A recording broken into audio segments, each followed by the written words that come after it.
आणि यानंतर एक मोठी बातमी आहे। एसटी कर्मचाऱ्यांच्या बैठकीमध्ये आता दंगा झालाय। शिंदे समर्थक एसटी कर्मचारी अडचणीमध्ये आलेले आहेत। मारहाण केल्याच्या आरोपांमुळे शिंदे समर्थकावर अॅट्रॉसिटी दाखल करण्यात आली आहे। गुणरत्न सदावर्ते आणि शिंदे समर्थकांमध्ये बाचाबाची झालेली होती। दोन्ही गट एकमेकांना भिडले।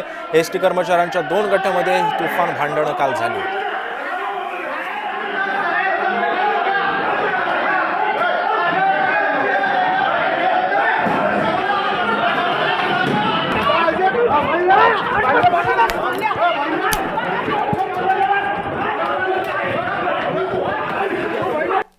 संचालक मंडळाची बैठक आहे।